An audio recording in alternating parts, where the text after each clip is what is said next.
My season 8.5 tier list, but the plot twist is nobody has a good read on the meta at the moment.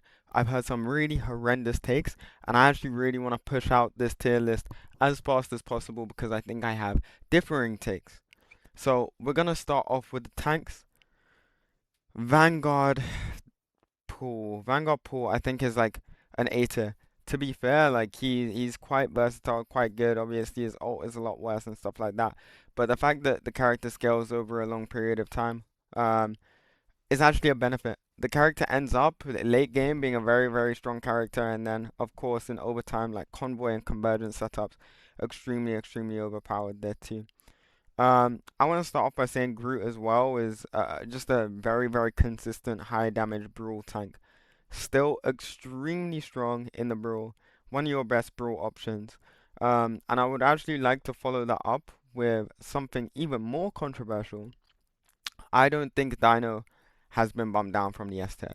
So one thing that I noticed is Dino was best in slot. I wouldn't say he's best in slot anymore, but I actually think that what he's good at, he's good at. He's good at charging up these ults for very, very brawly supports.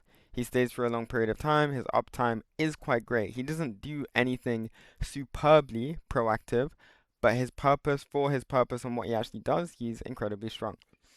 I would actually go Doctor Strange A tier again as well. I think he has good team ups. He's incredibly versatile. He has some of the best cooldowns in the entire video game. Having said that, there are certain characters that completely shut him down, aka the Dino. Emma as well, I would actually say sneaks into the S tier. Probably better than Dino. It's a shield tank, gets front to back, and again, can always work very, very well with a dive split. I've also noticed that dive characters are falling out of meta at least a little tiny, tiny bit, which means that Emma gets complete brawl uptime, once again being a very, very strong option. Um, Funnily enough, I've actually seen quite a lot of decent Thors out there. I think Thor in the current patch isn't bad. I think he is a brawl character overall, but because he's more dive leaning than the rest of these brawl characters, actually means that he's more versatile than a lot of characters right now. Although I wouldn't recommend that Thor is a must pick to pick up right now, I would say it's the strongest he's been in a decent while, and I don't think any Thor player will really struggle throughout these seasons in particular. Angela again, I would actually argue is maybe best in slot. I know I've been saying dive is a lot worse, but displacement, it's the meta for displacement right now. Angela's buffs are so, so, so, so good. And obviously, Angela fell off initially because of the characters DD and the characters of Dino and the characters of Emma being quite relevant. But they've fallen off. They've fallen off. They're not super duper oppressive. Angela is actually one of the more oppressive characters in the game right now. Um, with that being said, as well, a thing I would say is a slightly lower tier. He's very, very good anti-dive, but actually has no shields to stay in. He gets shot for free a lot of the time.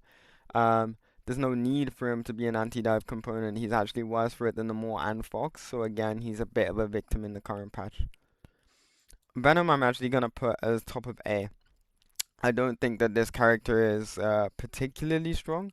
But then again, like he is Mr. Consistent. You know, if you go on a Venom dive, you're going to force cooldowns out, you're going to get some picks. You can never complain about having a Venom on your team, especially if that Venom is semi-competent, and that is my opinion for that. Captain America, I would actually say is on the upper end of A tier also.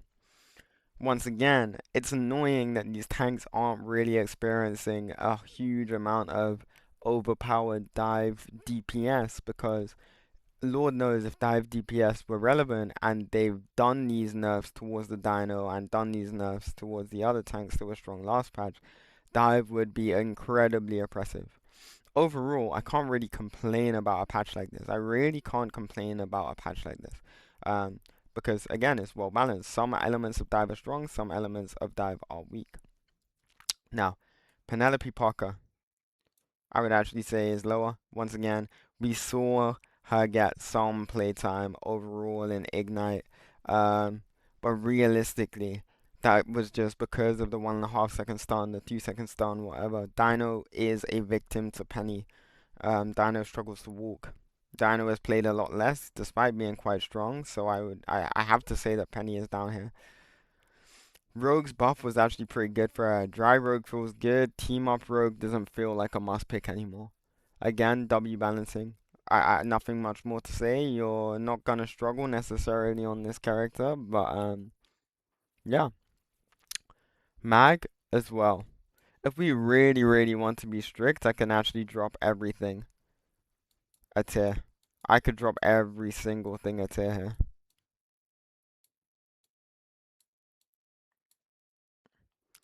And then say that this is the new A tier.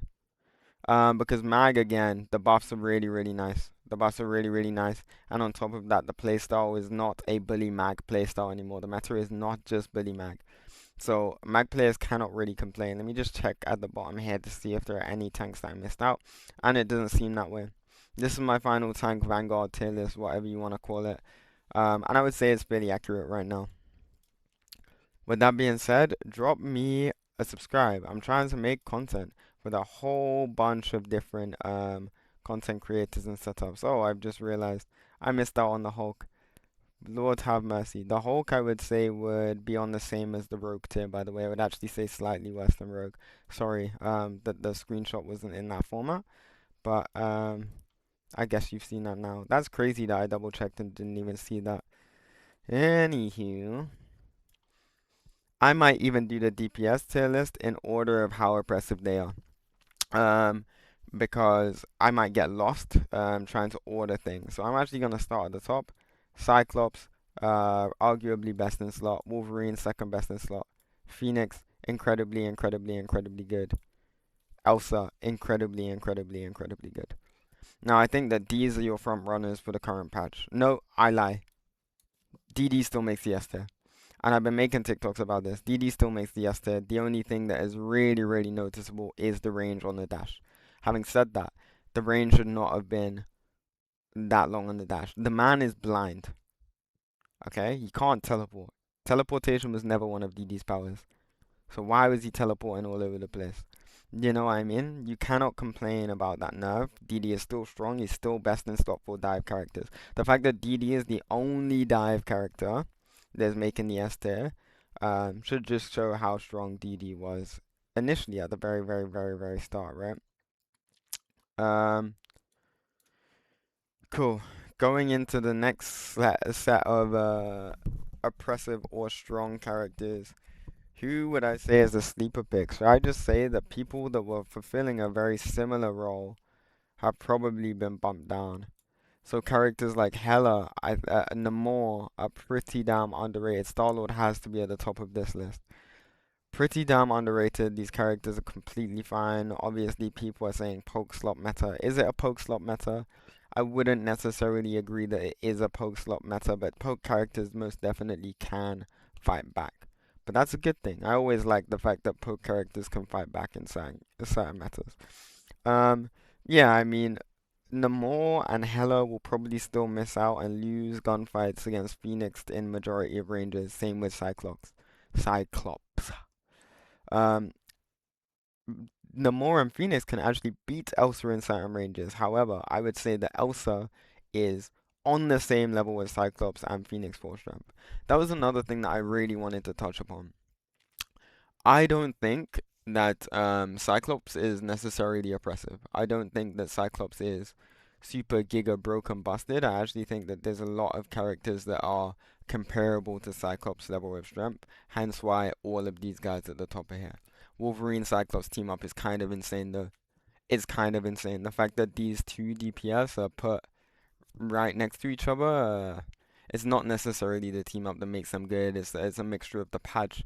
It's a mixture of the team up, of course. Comp building, draft, ban phase, all of that. These characters are very, very, very, very strong. I would actually say that Psylocke meets these guys on the A tier also. Psylocke is really, really not in a bad state. Um, and yeah, there's nothing much more to say about that character. Mr. Consistent. Now, do you really want me to be strict and say that it's a party and just slap in the Punisher and the Bucky? Yeah, maybe not. Let's put Punisher and Bucky in the tier below because that is basically where they should be, right? Um, and I would actually say that Spider-Man is pretty up there as well. Spider-Man recently has been in my A tiers. Spider-Man really, really has been in my A tiers recently. Do I say that he breaks in? Do I say that he breaks in? Okay, I'll say that he breaks in. The reason why Spider-Man felt weak for a lot of last season was because of the Dino comps being so anti-dive. Anti-dive isn't necessarily a thing. If you look at these top characters, Spider-Man can play into pretty much all of these top characters without being marked consistently, unless we're talking about the DD, right? Star-Lord is also good at marking the Spider-Man, has the iframe for the combo, which kills breakpoints completely no more, blah, blah, blah, blah, blah. So Spider-Man at the lower end of A is really, really not that bad, especially considering Venom and Cap are good characters. We really, really, really cannot complain about that.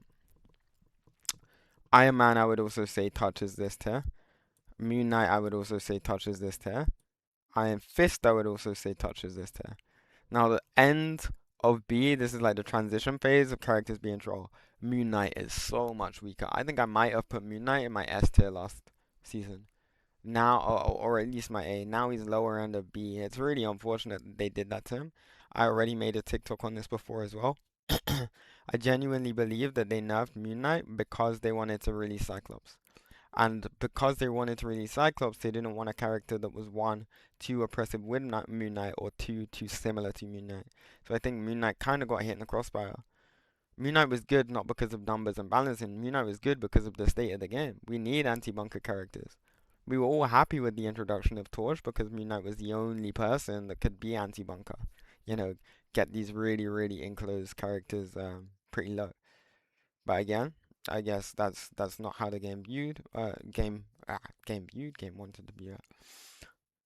That's not even. Anyways, Torch I would say is better than Iron Man as well. And once again, do we really want to use the C to D the F tier? Potentially. Because with that being said, this Iron Man, Moon Knight, Fist are on a lower level. Objectively are on a lower level. And even from here, I can already see that maybe Magic makes the B. BP, as far as I'm concerned, is the D. I saw Slushy, the BP player, said that BP might be the best dive character in the game, which to me is completely absurd because obviously DD is still in the game. Um, but I do find it interesting. I do find it interesting. Maybe I just haven't seen any BP gameplay that would convince me to say that he's above a D tier, but as of right now, we're going to call that character a D tier character. Um, Storm once again. Can't really do much. Squirrel Girl for the state of the game can't necessarily be bad. Hawkeye for the state of the game can't necessarily be bad either. Scarlet Witch doesn't really do anything, can't really contest or close the gap between these hit scans right now without going in the side lane. Um, and again, not too much side lane play, especially in comparison to like early season 7 where side lanes, the big global changes to the game happened. Um, Black Widow, gotta be fantastic is even worse than this hero. Blade, I think, might actually be better than these characters. Worse than Moon Knight.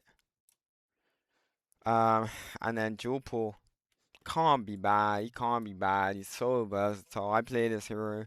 I play Dual Pool. I think the character's fine. The only issue is the fact that I'm not a bang out. Like I don't one trick this character. Dual pool mains like Luke the Ninja feel like the character is completely dead. Like every 60 seconds. My selfies don't really do anything. They don't really get me upgrades. I was speaking to Luke literally today, and he was saying all of these things. So that's definitely a take that I can believe. Um, Cat Cat killed? Is Cat killed? I think it's fair to say Cat is around Torch level. Torch, Bucky, Punisher level. I think it's viable, but again, the amount of minerals, the amount of statistics, stats that you have to have in this character, the amount of playtime that you have to have on this character is just simply not viable to run it. But yeah, this is my completed DPS tier list. Um, I hope you guys agree with it. Now that I'm clearing this, I'm gonna remind you guys that a lot of you guys are not subscribed. You're not following my Twitch. You're not following my TikTok as well, which is actually where the majority of you guys come from. Um, Funny enough, my YouTube is doing pretty decently. I can't complain about the growth from my YouTube. It's the biggest I've ever been, right? but I do want to lock in and take it more seriously, make more content that nobody else can do. I know I'm in a very unique position being a pro coach that actually makes content and has a TikTok following and is respected as a coach that has been in other games on the tier 1 scene. So stick around, be part of my family, join my Discord link after the video as well. Cool. Now, when we're going for supports, it's funny because I think Gambit is strong right now. Even though he got nerfed, the game state has changed. The game state has changed. And this has been something that you guys have never understood about my tier list. Past seasons, I've been saying he's A tier, he's B tier. I'm saying that the comps that are being played dive, he's a victim to, he's not really good in, and stuff like that, but also very, very overpowered for draft and a very, very, very horrible experience for ranked play as well as organized play. Now, if you look at how the game is played when it's building out, popping out, or even neutrals, or even playing in front to back, or the lanes that are occupied, Gambit is strong now. He's probably one of the strongest he's ever been, despite being nerfed. And I would actually say the only character better than him on the support line is Rocket, right? These are your best in slots right now, pretty convincingly. But it's kind of funny because actually you could say Luna is S tier. Most definitely you could. You could say Mantis is Esther. You could say Invis is Esther. And this is why I think it's very problematic right now, right? Because it's a meta or it's gameplay dependent by support players. Nobody wants to rely on their support players to do well. Unfortunately, because the supports are the strongest characters in the entire video game, let me order it so Mantis is there. Maybe even put Mantis to an A tier, right? The issue with balancing around supports is the fact that the support players are likely going to be the worst players in the lobby. And I say this as a support player, I say this as a Rocket Raccoon main. Um, yeah, you have to play your DPS and your tanks depending on the supports that you guys pick. And it's unfortunate because nobody wants to do that. Nobody wants to do that. But Rocket's amplifier is so strong, numbers so strong. He's completely untouched. I don't know how we bust case in that regard. Really, really shouldn't be this way, but it's the circumstance that we are currently in. Luna is a good duelist. Luna has a lot of damage output, high heals, and one of the best ults in the game. Invis fell out of popularity because the healing output to keep this Dino character alive in Season 8 was not the greatest. It was very, very hard to keep this character up, and then on top of that, we got no displacement value because Dino couldn't be moved, right? That is the main thing.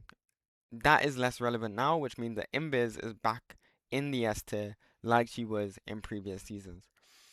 Now, when we're going back to other characters, I think that Loki cannot be said to be bad. Good team ups, really good at healing. Obviously, a bit too front to back for the meta right now, a bit too brawly. We really want the possibility to take angles or have a neutral outside of angle control.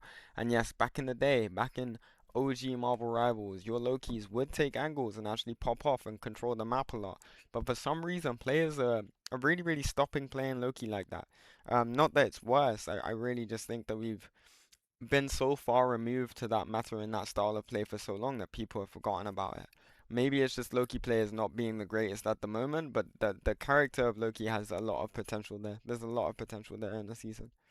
Um, now, heal pool, I don't want to LARP. I really don't want to LARP. This character's strong, got buffed, is even stronger now, but at the same time, I don't really think they're comparable to the Aether. And I would say that, like, Fox, um, Jeff is actually a very, very consistent beater. These guys are specialists in comps, quite versatile. Obviously, the Deadpool and the Fox, very similar. Anti-dive purposes, very, very good for anti-dive and not the greatest for anything else outside of triple support setups, I will say. Jeff is good because he is versatile. He can play in brawl, he can play in dive. Um, he can play with poke, he can play speeding around a poke DPS around the map and stuff like that for hard pocket, and has an ult that can kill through chunks. Having said that, is he a bit ineffective now? Is it too easy to angle round him in this current meta? Because we've stopped stacking at main. We've stopped stacking at main, but we've also drifted away from side lanes. Meta is so underdeveloped right now that I can't really place what the meta is, right? And I know I've said a whole bunch of things this video that are very, very, very, very, very contrasting, but the issue is, like I said before, the comps that are good heavily depend on backline. Every comp in the game can be good depending on what backline is in play. Now, Ultron buffs are pretty rough. Adam again is really, really hard to make work. And once again, Cloak is just a bot. Doesn't do anything. I think Cloak has a nice trank. The healing output is not high enough. People don't stack as much to build up ults like that. But on top of that, Cloak cannot separate herself and play on the side lane and help flankers. That is not what her kit is for. The current state of the game, where you have to be versatile and adaptive and play to different styles of play, that is how I would say um, that is what I would say determines the strength of characters right now. The characters at the top, in every single regard, are versatile. The characters at the bottom are stuck to a concrete style of play a lot of the times, regardless of what that style of play is. Obviously, there are some exceptions like Devil Dino and stuff like that, but that's because if you look at what they're good at, they are the best at that. Dino is the best at anchoring and just holding down the line and staying there infinitely. Cloak is not the best at healing tanks. Invis is better than her at that. Luna is better than her at that. Rocket is better than her at that. Gambit is better than her at that. And so now when you see that that is her only thing, how can it be her only thing if she's not the best at it? Does not make sense for me to put it any higher. Just double checking to see if I haven't have left any supports out. I don't think I have left any supports out. So with that being said, thank you guys for following this video. Thank you guys for watching this video.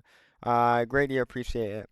I already told you subscribe, keep up to date, notification bells on all my platforms. And now this is your time to go and experiment. All the links below to see what I'm doing with my life and where I am with my career. Because currently I'm in an Ignite season. You never know, you might see my boy at LAN living it up in America, watching the World Cup games live. Or who knows?